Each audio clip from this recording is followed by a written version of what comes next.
Super Mario Bros. Wonder is the next entry in the 2D Mario series. The last one was the new Super Mario Bros. U back in 2012. Well, it's not surprising that Nintendo's games take pretty long development cycles. 11 years in between games is enough time to deliver a worthy entry in the series. With that in mind, the question becomes, is the Flower Kingdom a better place for Mario's next adventure, or should have he stayed in the Mushroom Kingdom?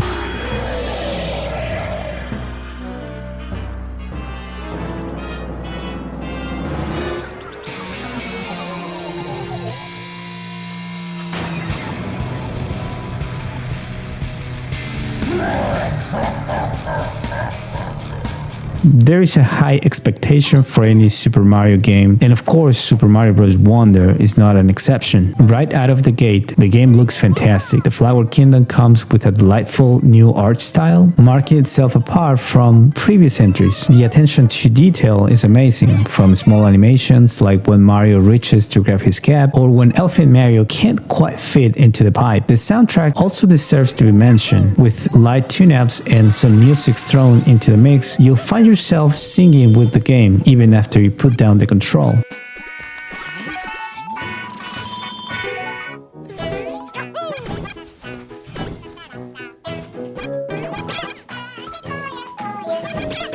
Everything works together to provide an excellent presentation. The game doesn't deviate from the path, as it shows a very familiar structure in terms of the overworld. Similar to Super Mario 3D World, you're free to walk in the overworld and select the level that you want to play. The objective is to collect Wonder Seeds, this kingdom's version of stars. You'll get a Wonder Seed just by finish the level, but there is also another Wonder Seed that you can find within each stage. As you play through the level, you'll find a Wonder Flower, which will result in unpredictable changes in the gameplay, as it will change the environment, the physics, or even Mario himself. It is always a delight to watch what will happen. It works wonders to make each individual level unique.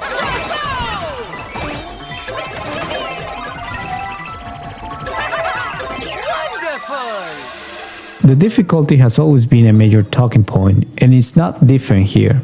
Individual levels present themselves with a set of stars, which indicates the difficulty from 1 to 4 stars. For the most part, the numbers of stars is a good indication of how challenging a level is, making it easier to choose what level you want to tackle. Progression in the game is tied to the number of Wonder Seeds that you possess, similar to other Mario games. To get access to the next world, you need a certain amount of Wonder Seeds. However, the game never forces you to play a particular level. There is more than enough stages to get the number of seeds that you need to open the path forward. The levels themselves are great, full of imagination, attention to detail, and full of wonder, pun intended. Playing through the levels is even better, as controls are what you would expect from a Mario game. Running, jumping, and moving in general feels great. Further complementing Mario's moveset, there are new power-ups, with the usual suspects like the Mushroom, Fire Flower, and new additions, Elephant Mario, and Bubbles. But that's not all. You can also equip badges that will change the way you play. From jumping higher, running faster, badges are sure to provide aid when needed, or just fun diversions. Badges can be found on the overworld from specific houses. The game does an excellent job to teach you how to use badges in the form of trials. Every time you finish a trial, you get the badge that you can use anywhere else. There is a major letdown, and that is boss battles, which come in the form of palaces at the end of each world. They are by far the most disappointing aspects of the whole game. There is only 3 boss battles before Bowser, and you face the same character over and over again. But the worst offender is the fact that in some of the worlds there is not even a boss. It's just a small corridor to get to the royal seat. In a game as inventive as Super Mario Bros. Wonder, the lack of new characters for bosses is very disappointing. The final battle with Bowser himself is also a big letdown. If you ever played any Mario game, you know what to expect, but I had higher hopes for this game. In short, Super Mario Bros. Wonder is a worthy entry in the series. The game clocks at 10 hours for the main campaign, but plus the in-game content, which will vary depending on your own skills. Final score, 9 out of 10.